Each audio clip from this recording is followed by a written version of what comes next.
Jai Hind, Jai Bharat, and welcome to Dev Talks. This is Aadi. Thursday night, Ukraine night, where we learn what's happening on the ground in Ukraine.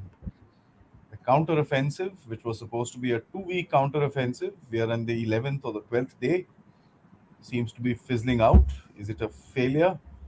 What is the future in that aspect? And of course, with the kind of articles which are coming across in Washington Post, New York Times, Wall Street Journal, a lot of things are being blamed on Zelensky. Is he going to be thrown under the bus? These are two questions I'm asking, apart from many others, with Major General Prabdeep Singh, who's here with us tonight. Sir, good evening and welcome to the show. Good evening, Adi. Good to be back and talk about Ukraine. As you mentioned, lots is happening, and the counter-offensive, so-called counter-offensive, which commenced on the 4th of June, uh, apparently is leading nowhere. Now, that is one part, and second is, of course, there is always there are always statements to suggest that the main counter-offensive is yet to come by. Will we be still waiting? We've been waiting the entire God knows how many months now. It was supposed to be the spring offensive, and we waited. Now it's the summer, and then we had the blowing up of the dam by either of the parties. We leave it at that. As to who did it, we all know actually who did it.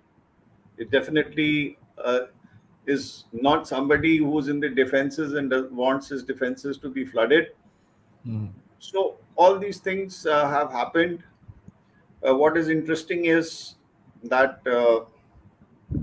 as I read the battle as to what is going on, I think somebody who lacks any tactical knowledge, I won't put it tactical, operational art, lacks operational art, has designed this so-called counteroffensive, which does not at the moment carry any weight. You see, a lot as it is. The Ukrainian army was short of manpower, was short of equipment. The equipment had to come all the way from various countries. Uh, they had to get together, form these 12 offensive brigades that they have formed, and they think and they feel. I would say somebody who's planned this operation uh, does not know what a offensive means in the true spirit. Employment of armored columns, piecemeal infantry groups, infantry battalion groups, coupled with a few armor tanks and few AFVs, uh, will fetch you what they are fetching them at the moment. So this is a classic case of dissipation of forces, not concentration of forces, but dissipation of forces. And to their disadvantage on the Ukrainian side is the lack of air. I mean, they do not have any air support. Their air defense measures that they had installed or put in place, they have been badly hit. And they are at the moment fighting with pure infantry and RT support, and of course, drones here and there. And that is what they have with them. And they are fighting against a well organized, cohesive army, and that's the Russian army. And Russia, all this while, since the inception of the Cold War, has been preparing to fight this kind of a contingency. So when I say that they've been preparing all this while, I mean, uh, then they had only one enemy, and that was NATO, if I may just put it simply, because the alliance is in place because of this very fact. And ever since 2014 and even before, when they were warning them that please do not come near us, near to our borders, and let's have a buffer zone. And the NATO or the Europeans and the Americans were requested by Russia not to come closer. So all this while they knew that a day may arrive when Ukraine also shifts heart and plans to join NATO. So what I'm trying to bring about here is that Russia was always prepared, and that is why they initially it walked into Crimea, and now it walked into the Russian territories, the Russian speaking territories, and all that. So a ill organized, highly sophisticated, with ill organized force, with highly sophisticated weaponry, which takes a long time to master, without any air support and In the without day. any air defense cover, is fighting against a very cohesive force with a backing, a production line backing, uh, which has been ramped up to, if I recollect the figure, to 2.67% or times, ramped up 2.67 times production. And this is a statement by President Putin.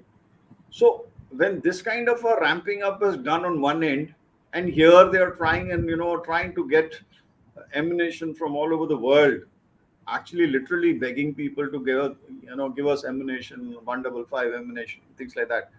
So it's a mismatch. Now, just to put you wise, what is the attacker's ratio? What should be an ideal attacker's ratio to a defensive, to a defender? If you want to capture, we work on a, the lowest figure that we work on is in the planes. If you have to capture one company area, and a one company area could be about 2.5 kilometers stretch, I mean, horizontally, Front. yeah, in the front, and a depth of about, say, about a kilometer, kilometer and a half max, you will require three times the force. That is, for a company, you require a battalion coupled with an armored squadron, coupled with the requisite RT. And these guys have gone about and dissipated their battalions all across, right? Of course, concentrating in three odd areas, but not the kind of concentration that would make any penetration or headway. So, what I'm Hmm. coming to is that with this kind of forces that have been applied, that is battalion groups, a max they can hope to capture is a company. And a company, as I said, would be a depth of 800 meters to about a kilometer at the maximum. And as we all know it today, they have not contacted the main defensive lines, right? That's the big thing, sir. They're just still in the Yeah. control zone. So that's what I'm saying, that every in a defensive location. Now I'm just giving you a very classic case. Okay, you have your main defenses, and then you have the forward zone. Forward zone is the area in between your defenses and the enemy, Hmm. right? In the forward zone, you have maximum is a company. You place a company, deploy a company, and then you have various other reconnaissance elements and early warning elements which will give you the direction of attack as to going to come in through this. So whichever company is addressed, that means that okay, these two three companies have been addressed, the main offensive is going to come in through this. And that company is so located, it is always located at a communication center, which leads to various areas, right? So it gives you a definite place where the attack may come or the main may come, It's like a funnel. Okay. funneling it. Now, at the moment, they are just looking at those companies which are being thrown out in the front in the forward zone, where the main defenses are again about a kilometer, kilometer and a half, maybe 2 kilometers in depth, right? And this is what is happening As I get the figures right, uh, this is the Russian figures. Ukraine has till date lost about 160 tanks, right, and 360 uh, armored fighting vehicles. So when you're looking at this kind of losses, 160 tanks, and the Russia also, incidentally, Russia also says that they've lost 54 tanks. 54 So times. it's not that they haven't lost. Gains have been made by the Ukrainians in various pockets at the tactical level. They've been counterattacked, and some areas they've been thrown out. Some areas the fighting in Maravika and all these fighting is still going on, and that will continue. Point here is, where is the counter offensive? Where is the main force? If they have contacted the front in about 7, 8 locations, what are they left with? What is their residual combat force? What is the residual combat power? How much of combat power are they going to apply at the point where they feel that the main offensive should go? They've got just about 10 battalions left as per most of the reports. 10 battalions makes it, in an Indian parlance, we're looking at an infantry division. No, in Infantry their division. parlance is about 50,000 troops, sir. Their parlance may be 50,000, but then, whenever you're looking at 10 battalions, they may be brigade size or whatever they are. Sir. You have to discount the support elements. You have to discount the logistic elements. You have to discount the uh, communication aspect. So what The exactly are medical. you what exactly are you left with out of 50,000 to fight? To fight would be about 20,000, and 20,000 again comes down to roughly a division worth. Okay, and maybe a division plus. That's about all. And a division worth can only, with all that force and with all that force behind, assuming assuming that they are very successful, is capable of only taking an area which is occupied by a brigade. That's it.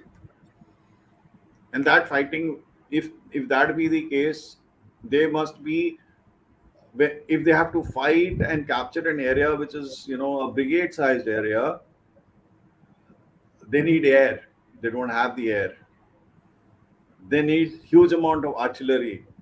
They don't have the ammunition, right? They do not have the air defense, because it's okay, all these operations must be carried out at night.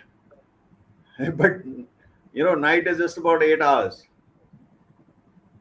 and 7 to 8 hours. And by first light, trust you me, first light, you will have these aircraft coming and taking you on. And why is the why you must ask me this question as to why the Russians are not at the moment uh, going full hog. So when the enemy is coming and banging his head onto your wall, why should you? I No, mean, my humble Trying submission. to what I'm trying to come to is, So they will bring in the maximum weight once all that, whatever offensive they want to come out with is concentrated. After all, you got to penetrate, right? You got you ah, So they are waiting to see where the main weight is going to come. Air defense to high knee, so the air will be there, the RT will be there, the missiles will be there. Everything is waiting. They're all waiting. prediction number You one for you today evening. they're just waiting. You tell me where you're coming. And It'll happen. unfortunately, the Ukrainians will tell and come, because the conditions are such. As they've already come and told, they've come after having told that, this is where we are going to do. We are going to come into what Mariupol and Melitopol, and we were going to cut off the highway, and we want to, that Sea of Azov axis, and cut off the line of communication to Crimea, and help and let and then Russia will recoil from Crimea because their line of communication has got cut. That's the whole game. But my point is, you already exposed your plans. Correct. Or you don't trust you me. You don't carry out operations like this. There are far too many people giving away their commentaries and giving options. It just doesn't work. And Zelensky is emboldened because 200 meters of territory has been regained, or somewhere 1,000 meters, 1,200 meters, a kilometer has been attained. What is a kilometer? When you're driving on a highway, what is a kilometer? You know, A minute. you can see the toll bridge when it says toll bridge 1 kilometer ahead, and you can see the toll bridge. That's the Yeah. distance. That's the distance that you are going to capture, and you feel good about it. Uh, I think it's a very sorry state of affairs. Now, what what should Russia do? Russia is wait and watch. I've prepared my defenses. I've prepared my defenses. I'm waiting for you to come wherever you want to come. I've got my mobile reserves. Right now, I'm fighting a battle. The Russians are fighting a battle in the front, counter-attacking and trying to throw away whatever they can. And at the rear, they would have the main force, waiting. Wherever the wherever the Russia or correction, the Ukrainian offensive, the true offensive in the true spirit is going to be launched, there's going to be a hammer which is waiting. We call it the hammer and anvil tactics. Hmm. You wait for him to come, and then you have the hammer which is very strong, which is going to hammer them once they have come and concentrated at a particular place. Remove them in one shot, basically. Yes. So what an opportunity.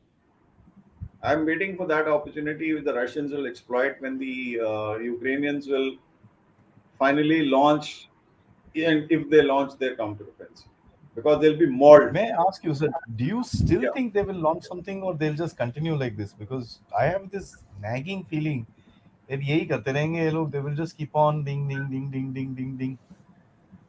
Yeah, you're right, but I'm trying to give them the best.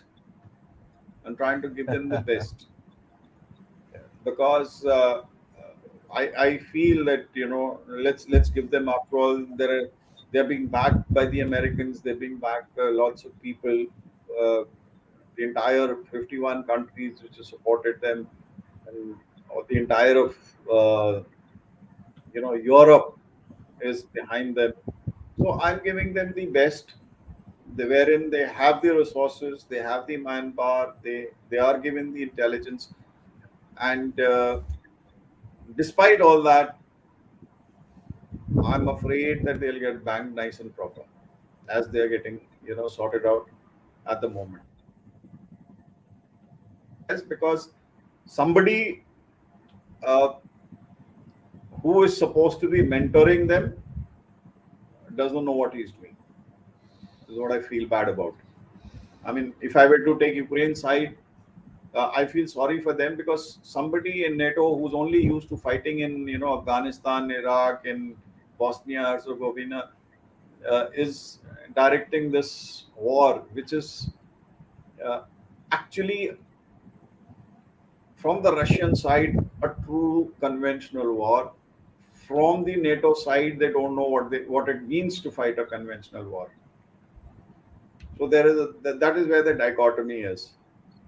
If both were fighting conventional and they had their proper doctrine, and these guys had their proper doctrine, and they were playing the cards well, things would have been different. I think it's not balanced, or the doctrinal imbalance exists between both NATO and Russia. Not that one doctrine it should be. Obviously, everybody will have their own doctrine, but this doctrine Hmm. seems to be very flawed. That, in my Flawed. opinion. Yeah.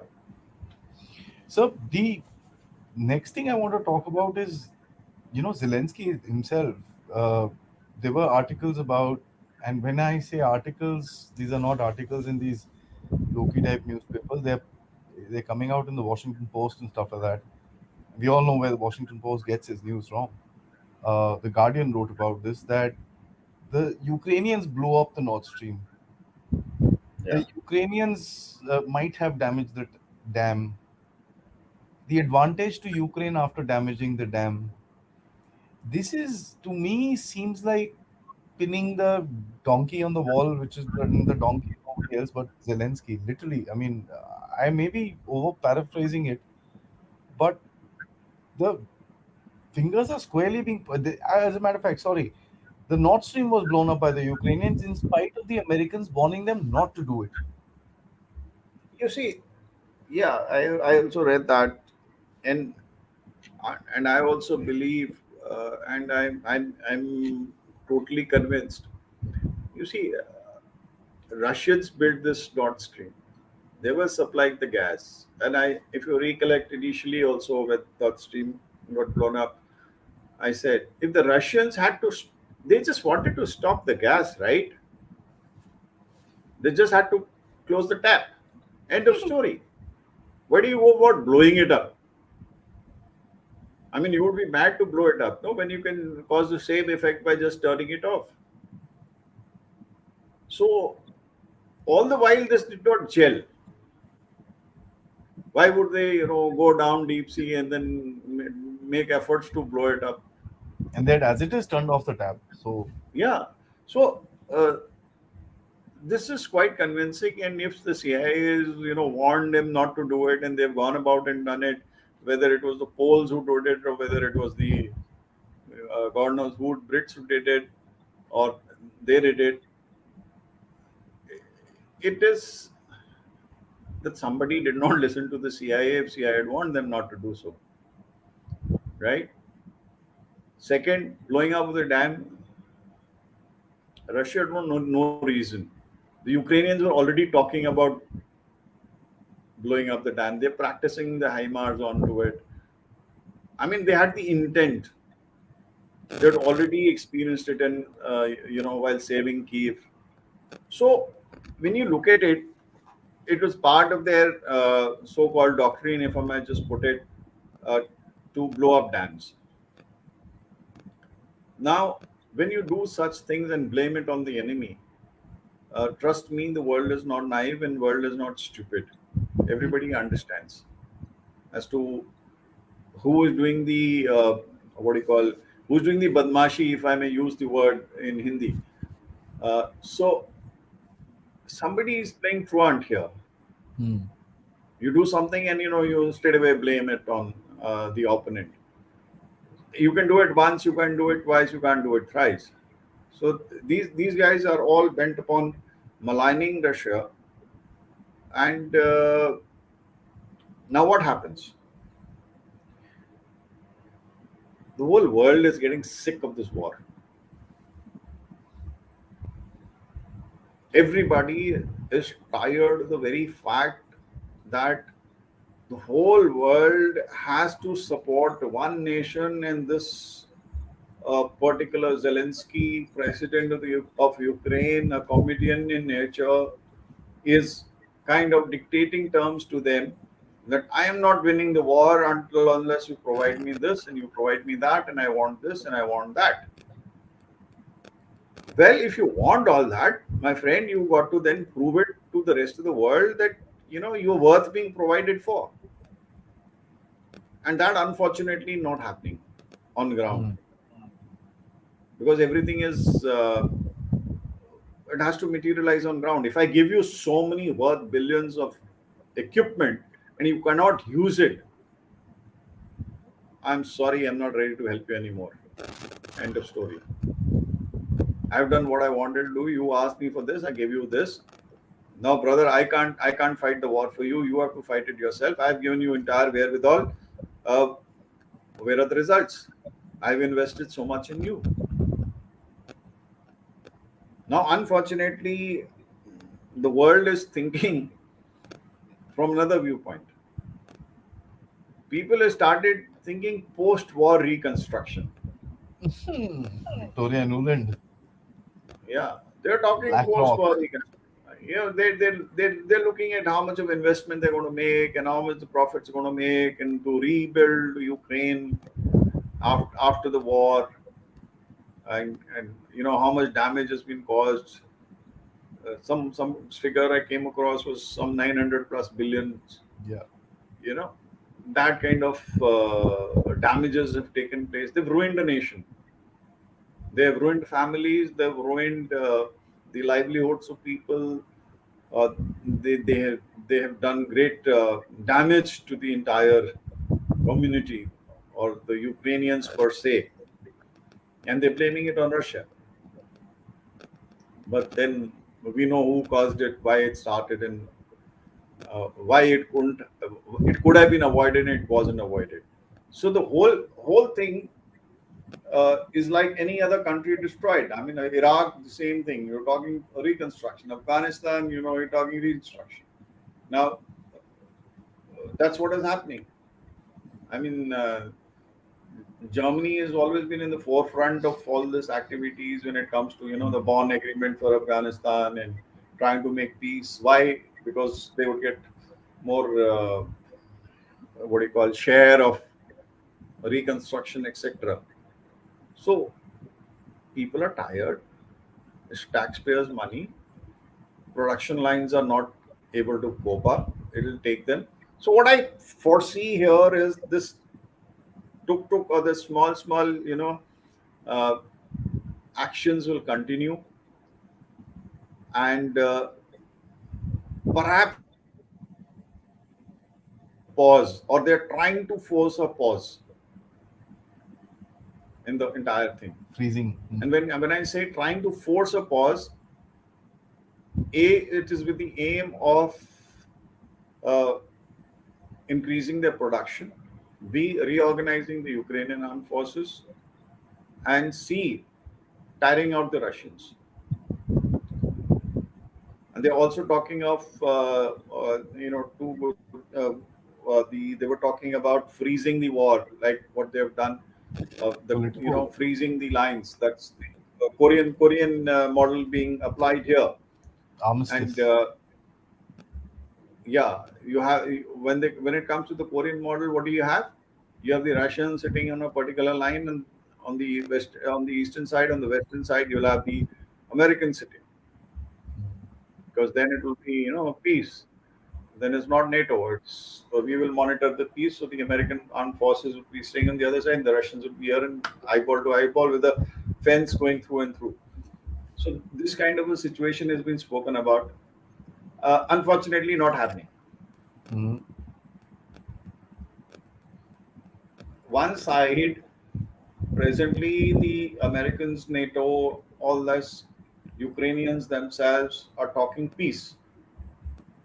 Uh, Russians, my friend, today are not talking peace. Because they know that whatever peace these guys are talking about is basically with the idea of uh, fooling them. So they're not going to get fooled.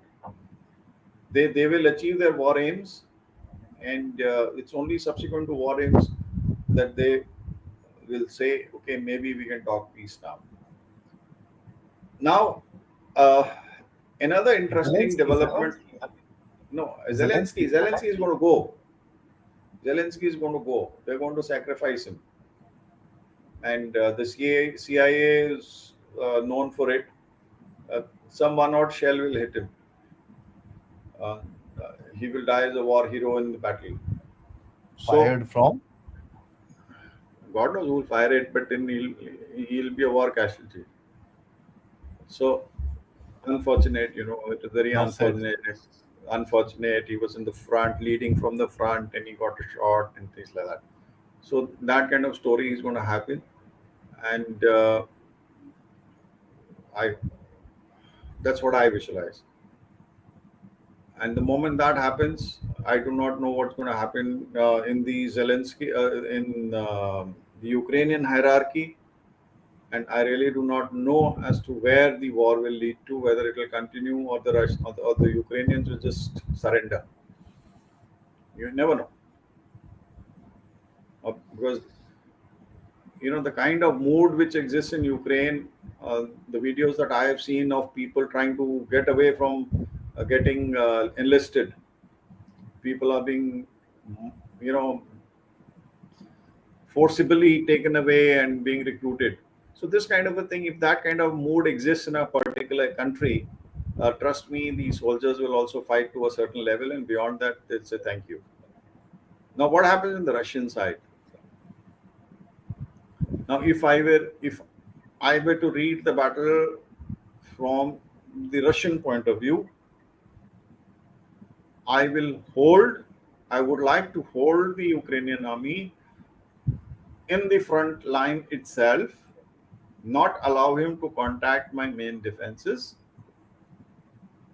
wait for the main attack to come wherever it has to come, sort out the Ukrainian armed forces there, and then launch my attack. Another offensive from an unexpected direction and head for the capital. How do you like that? That's a little ominous, sir, when you say that. And Putin also mentioned, should we drive back to Kiev? We will decide, we will see. So that's you see the war, the battle is taking place. It's not the entire front, the northern front, the northern part of the border between Ukraine and Russia. Today, that Belgorod area, Mhm. on the opposite side, the Kursk, and that particular area on this side, when we're looking at what's the place? Anyway, Bryansk, and that general Hmm. area. When you're looking at Bryansk, and you're looking at Kursk, and you're looking at uh, Belgorod. Belgorod. Now, there's a statement made that we might create a sanitary zone. Have you read that term? Yes, sir. This is a statement by President Putin. Sanitary zone. Though it may sound very stupid, the term, but it is basic, and he's wanting to create it inside Ukraine.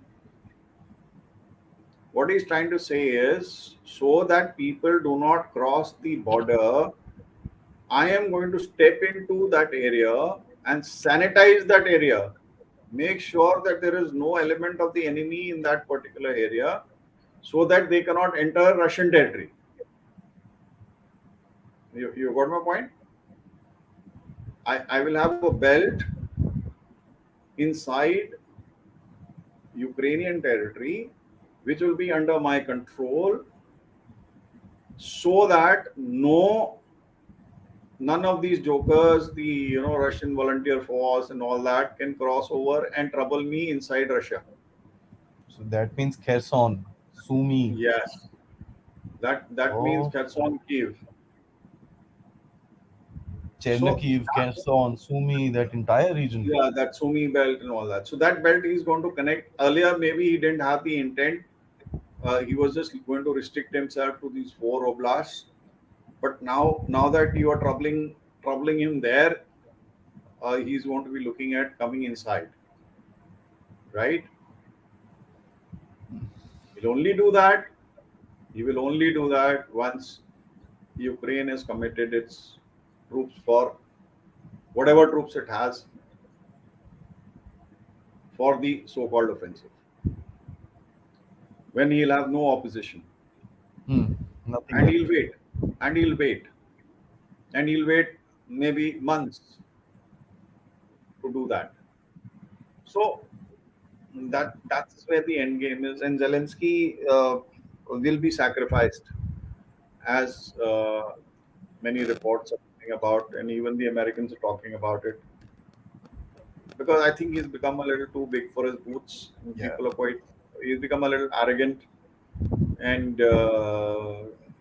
when it gets into your head that I am the guy, I'm the one, the savior of Europe, then there is a problem, and I think that's where the problem lies. It's got into his head, and maybe uh, many people on the NATO side, and even the Americans, are thinking that enough is enough. Time for him to go. So my little title was correct actually. Yeah. Thrown under the bus. Sir, last question before we get into the audience. This whole talk about NATO, and that's something which is the only concerning thing for me in this particular war is this uh, NATO summit coming up and the demand by certain NATO nations for some sort of a structure, either separately created for Ukraine, wherein they're covered by Article 5 and something here, something there, sort of a thing, or bringing these guys completely inside NATO so that they can protect the sanctity of Ukraine. And this is what these are the words I've read. Now, this is dangerous to me. What do you think? Is this just posing, or there's actually going to be some sort of a movement in that direction just to piss the You Russians off? see, yeah, I get your point. They're talking about an option wherein NATO is absorbed in it, Ukraine is absorbed into NATO. If it cannot be absorbed in NATO, and they need to give it a guarantee, so they want to give it a security guarantee, as apparently is a tie-up with Israel. Hmm. NATO has some kind of an arrangement with Israel, whereas there is a security guarantee for Israel. So uh, they want to work out some similar arrangement. But then NATO works on a very simple principle that whatever you want to do, it has to be decided by each and everybody. There has to be consensus amongst each and every nation. All these 31 nations will have to agree to this particular arrangement. And that I do not think is going to happen. Hungary is not going to allow it, right? Turkey, Hungary. Hungary, they are not going to allow it. You just seen the blackmail. You read about the blackmail statement which has been given to Turkey. Oh yeah, you want this much of worth of equipment, then you better agree to Sweden joining the NATO. You give your consent if you want this. So this is a pure geopolitical blackmail which is being carried out.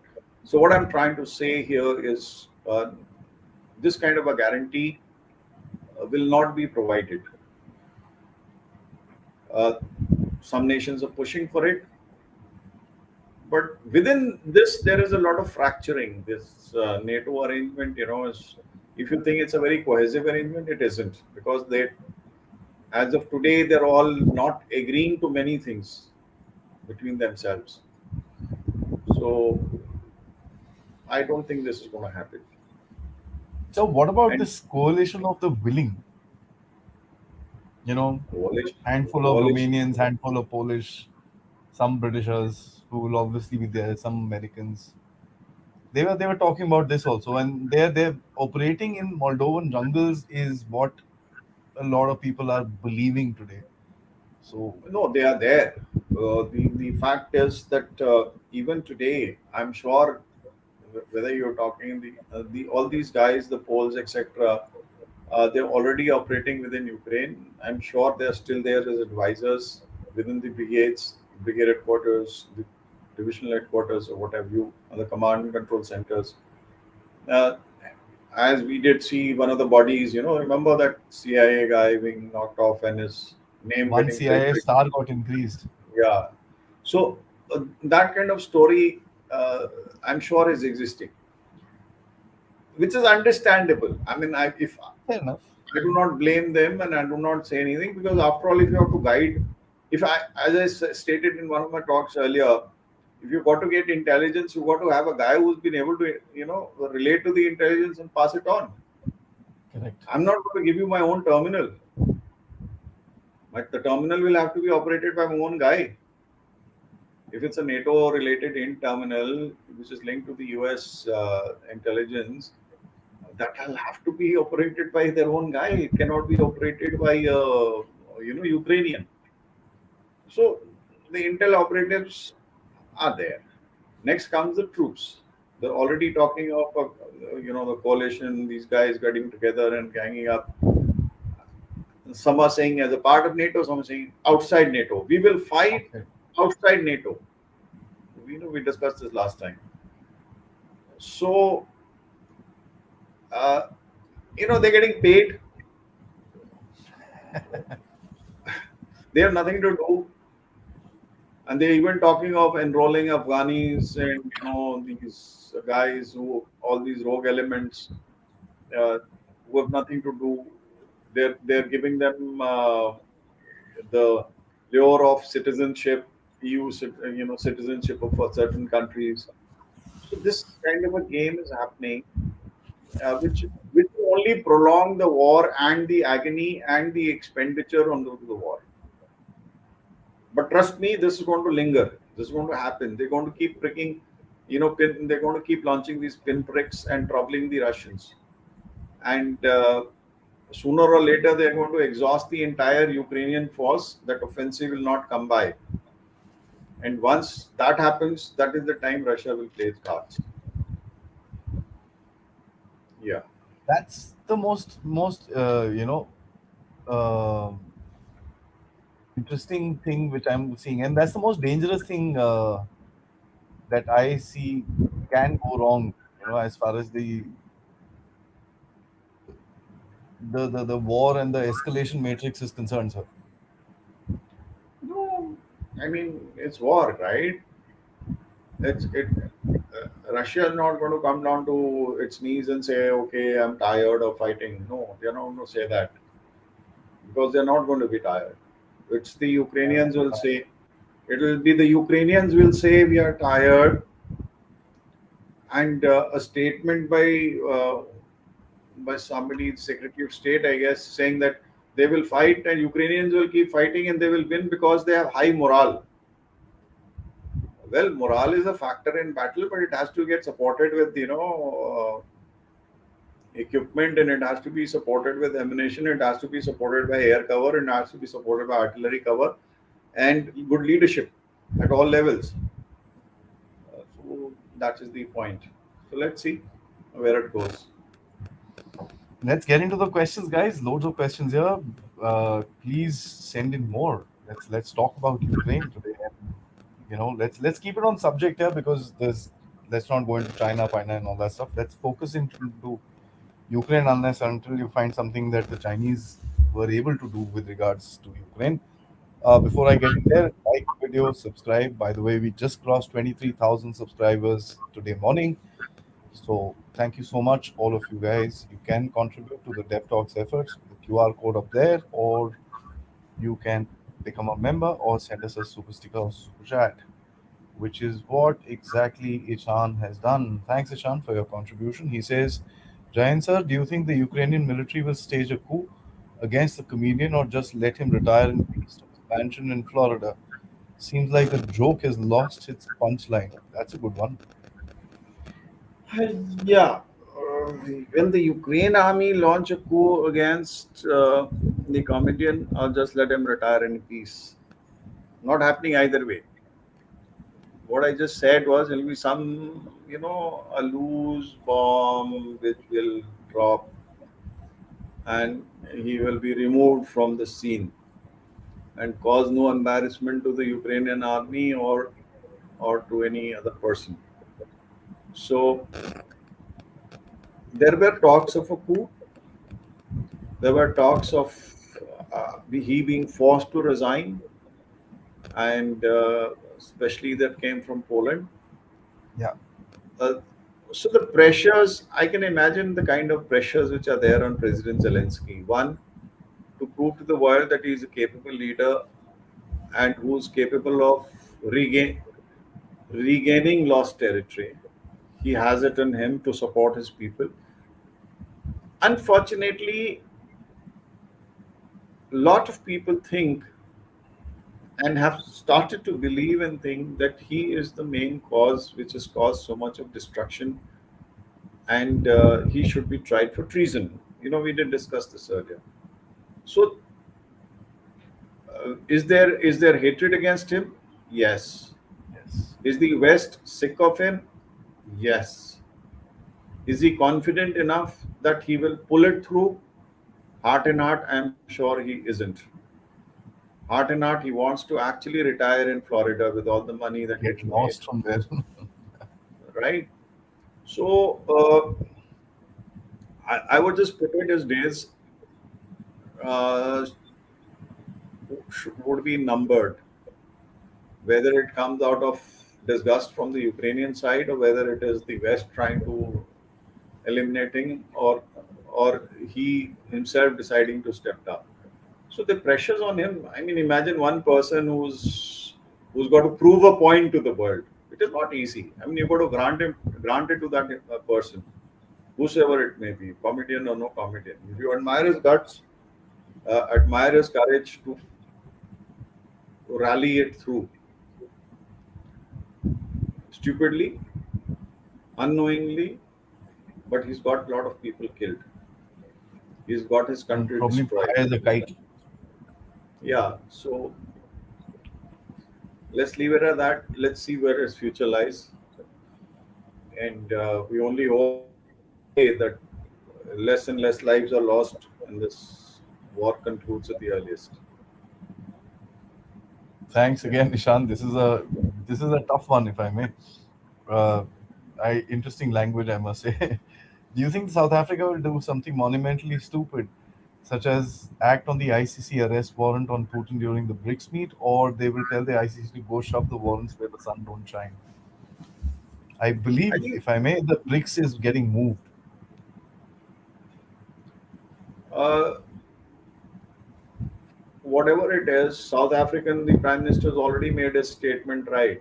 I mean, he said, if you saw that BBC interview in which he was asked, very bluntly, whether they would arrest Putin when he arrives, and they said, you can do what you feel like doing. He's a state guest and he's a state president. Nothing will happen to him, at least not on South African soil. So, the interesting thing is the dynamics, the major dynamic change which has taken place in the geopolitical world is that the global south is finding its voice. Yeah. The Africans are uniting. Africans are uniting.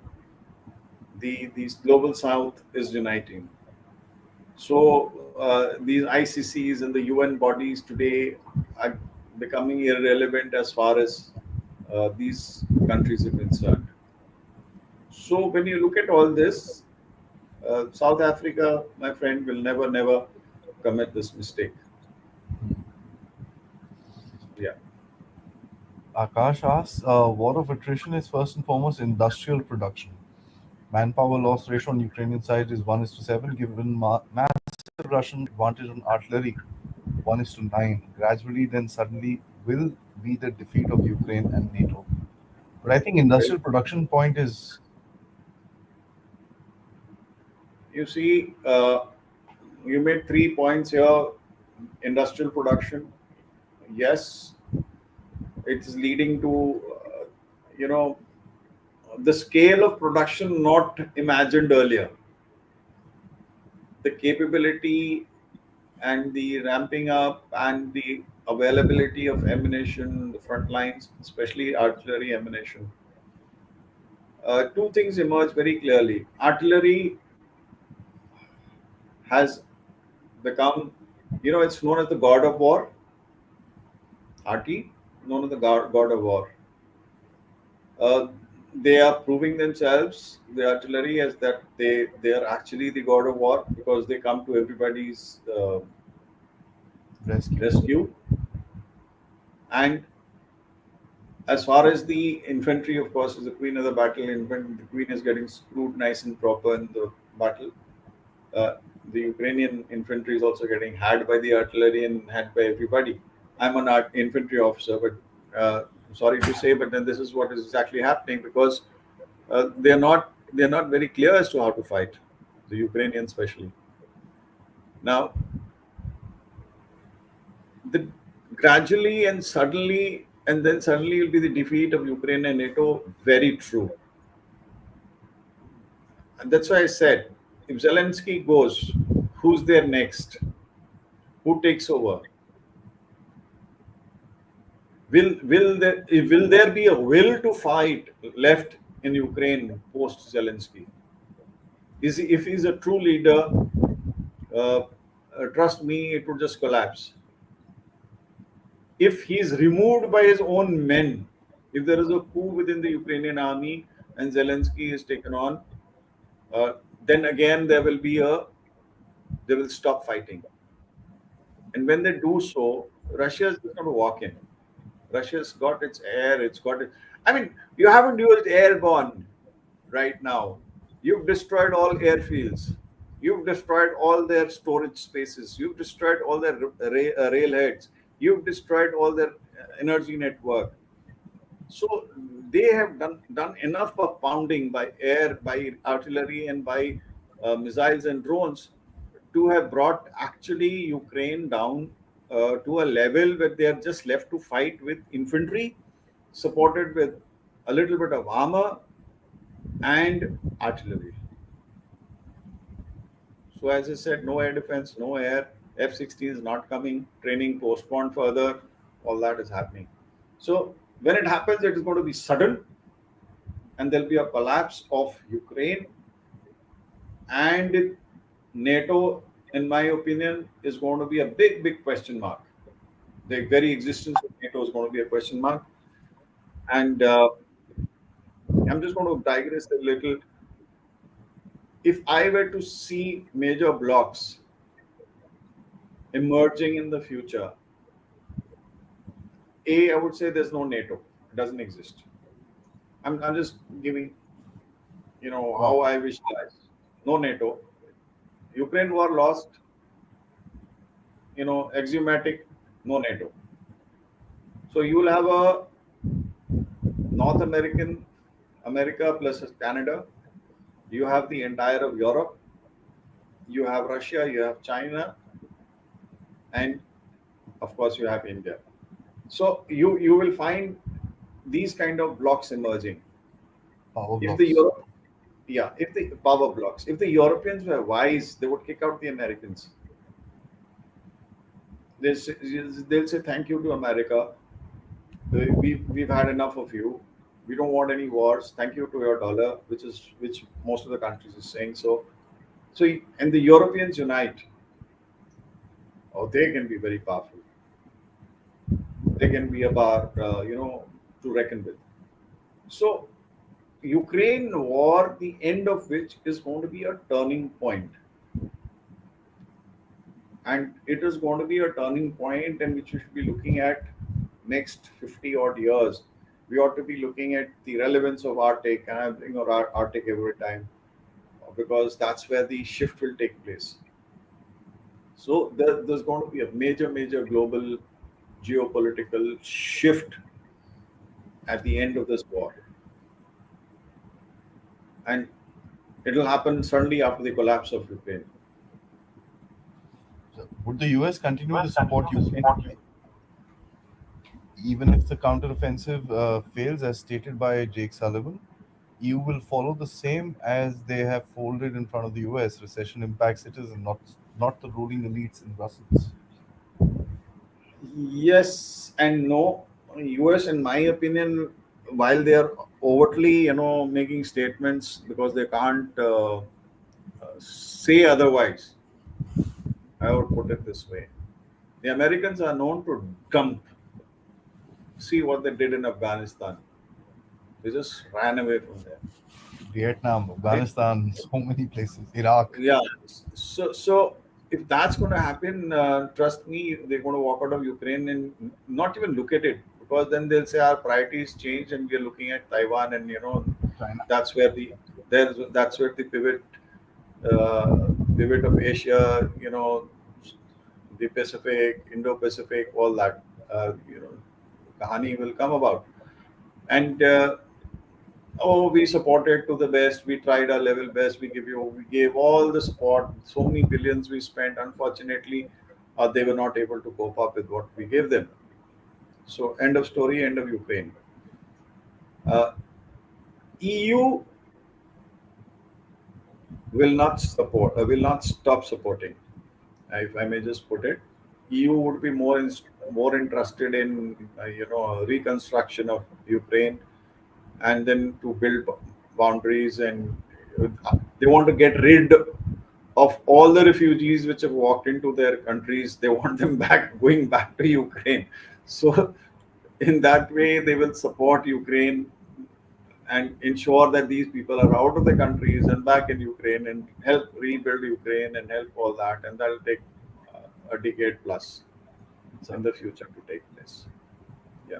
why did Putin admit vulnerabilities and deficiencies in the Russian military? Western narrative is propping political ground in Russia for a frozen conflict, or is he baiting the West for more involvement? Your Prigozhin type. last, your last, uh, he- the Russians are, who are the best chess players? So I leave it at that. So, I'd say Indians. yeah, yeah, but they always fight the Russians, right? Indians always land up competing with these guys. So, what I'm trying to say is that there's a game of chess. Sometimes Sun Tzu will make a statement, Medvedev will make a statement, some Ferguson will make a statement, Putin will make a statement, and they'll confuse the daylights of the West. And well, they're not. Trust you me, they're not looking at a frozen conflict at all. Uh, they are waiting for them to get more involved so that they can sort them out. And that's precisely what is going to happen. As I said, they're going to bring in more troops, more equipment. They're going to destroy more equipment and keep on doing it. Yeah. Sorry, that was just my hands. This title gave me hiccups after laughing. Rehan karo, please. Yeah, I've got to hear it. I just want to say that I got to hear it from a lot of one American retired military veteran as well. So he called me a idiot and a whole lot of other things on Twitter. So I'd like to congratulate him for his wisdom. No, the title had me also laughing, so it's okay. But then it did. Yeah, it's marketing, man. That's how And it's done. I'm not okay. Let me break this down. What did I say in the title? I said had counter-offensive failed? Question mark. I'm asking a question, and then Zelensky thrown under the bus? Question mark. That's it. yeah, but then the question mark is a little, on the smaller side as compared to the lettering. So, so the fact remains that it is a good discussion. Batraji says it would be interesting what new prediction General Prabdeep ji would make today. So Predictions. Okay. At the moment, the prediction is that the till for some time we're looking at these small pinpricks continuing. We are looking at an effort being made by the West uh, to involve either the as it is the African countries have got involved in the peace talks. They've got China and on one hand with the Africans, they've got China, and then they also want the Indians to get involved and bring about peace. So there is an effort uh, to stop the war. Uh, that's not going to happen. Russia will not pay heed to any of these because what more sanctions can you put on the Russians? you can't do You've done, anything to it. yeah. So you have pushed them already against the wall, and he's bounced back from the wall, and he's bounced back as a winner as far as economy is concerned, and he's bounced back as a winner as far as support is concerned from many countries. So my prediction: efforts to bring about peace continue. No worthwhile peace coming about. Ukrainians will continue to suffer losses for a long time. Russians are waiting for an offensive, if there is any offensive power still left. Next, the Russians will walk into the northern part, the opposite Belgrade, the Sumy and all these areas. Chernikov, Sumi. Yeah, yeah, they're going to walk in there, and this will happen sooner or later in a very earlier time frame. Once that judgment is made that there's nothing more coming, Even if it comes, even if it comes down south, if it comes down east, these guys are going to go up north, and that will be the most interesting thing to watch, and that will happen sooner or later. Yeah. So, Ishan, once again, thank you so much, brother. A follow up to your previous answer, Gaddafi wanted to create a sort of an African NATO before he was removed from power. You're being very polite. Do you see the formation of any kind of new African Union, whether military or economic, in the near future? Already existing, man. African Military. Union already. No, it's uh, there, military. Sir. No, no, no. You see, African Union exists. African defense forces are deployed in African nations for peacekeeping. Already happening. They're talking of a new currency. Gold. If you heard the Africans, the debate which is presently going on is, and I heard it a couple of times in different this thing, and the statements being made are very clear. They said if one African country has to trade with another African country, why should it be paying in US dollars? Right? Zimbabwe. The president of Zimbabwe said this. Yeah, Zimbabwe.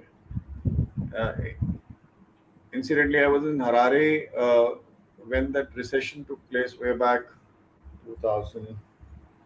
No, no, no. 93, 94, 94. So, I was in Harare, and while I was standing in Harare, there were street protests and all that, things like that. Anyway, so what I'm saying is they're already talking about that we should be able to trade within ourselves in our currencies. Basically, what they're trying to say is that why are we dependent on the US dollar? So, economically, they are growing stronger. They have realized their true potential. They are now risen above that colonial backwardness subjugation and mindset, yeah. and they are growing stronger by the day. And that So, backwardness that Walt spoke about was also just a mindset that they were yeah, told, yeah. no, you don't know anything. That's what You know, incidentally, I have friends in Africa, and trust me, I love these guys. They are they are people who with great amount of conviction and patriotism, and then spirit and strength. So African Union in place, working, African Defense Force working, peacekeeping force working, economics now taking a change, happening, growing stronger. So, Yeah. mm, Vikram Saab is commenting, seems like the S400 turned out to be a non performer. Really? Where did we hear that? I have not heard of that. It's They took the non-performer. longest shot, 275 kilometers actually. Yeah. So at the moment, no. I wouldn't say so. Yes, definitely these guys, Patriot system, Iris T, and all these have been non-performance. Yes. Isn't rebuilding Ukraine the perfect defense against Russia? Russia cannot attack a non combatant team, and that will aid Ukraine. Rebuilding Ukraine, the perfect defense against. No, obviously, rebuilding is not from the defensive point of view. Rebuilding Ukraine is from the point of a commercial point of view. Trust me, I would like also to open a construction company. Oh, Have a want to jump in and start constructing. I mean, it's got nothing to do with as a defense against Russia. And who says non-combatant team and that will aid Ukraine? Come on. no, if there's rebuilding happening, I think it means to say that there will be non combatants there, so they No, no, won't no, no, attack. obviously, if there has to be a reason for an attack, right? They're not just going to, when work is going, when peace is there, when reconstruction is going on. Reconstruction will only take place after there is some semblance of peace. Yeah. And obviously, if there are, you know, non-combatants involved, that will be at a much later stage. And Russia is not naive and stupid to attack. Yes, in a way, if you want to call it, it's in defense. Yes, but as of today, Russia has already provoked.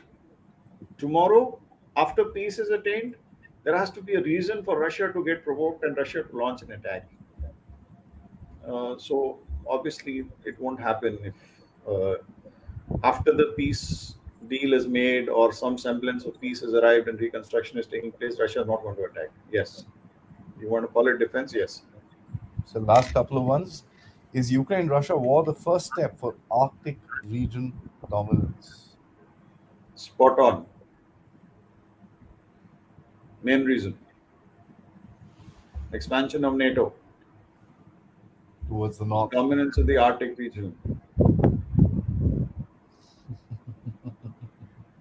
long I term. mean, sir, superb question. Yeah, I must say, spot on, short, crisp, fantastic question. Yeah, but that's it. Just a second, sir. Yeah. Uh, Sir, you have observed and analyzed Russia's war performance. Are there any lessons this war that we can learn, apply, improve on ourselves, or there isn't any such lesson of finding? Lots of lessons.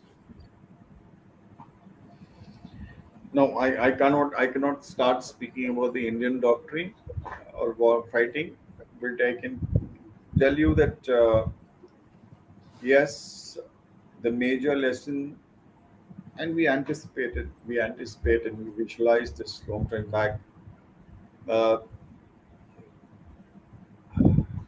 Actually, this is a whole range of discussion which can take place.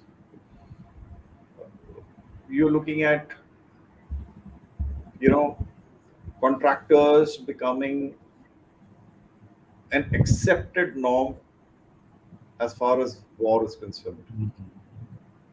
One. Second is the drone warfare. Drone warfare has been tried out and proven. Then is the anti-drone warfare, drone and anti-drone warfare. Then the relevance of the artillery. Mhm. Then the Industrial warfare, sir? industrial warfare. Then you look at cyber. Then you look at the domain wherein the number of holding of missiles must increase.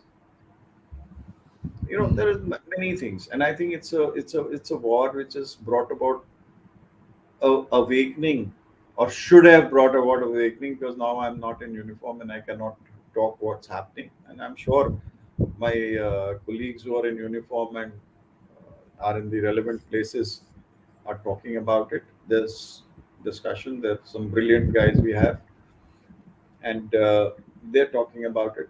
Large number of lessons. So they have to. Uh, there our doctrines, our war fighting abilities, our thought processes have to get tweaked, and I'm sure it's being built into our war plans. I'll leave it at that. May I add just a small little thing, sir, Yeah, which yeah, sure. is, I think, the importance of information warfare, sir.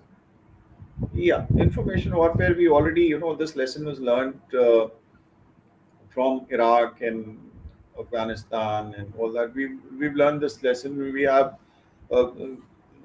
pretty good at it. I I would think say the Pakistanis are even better at it.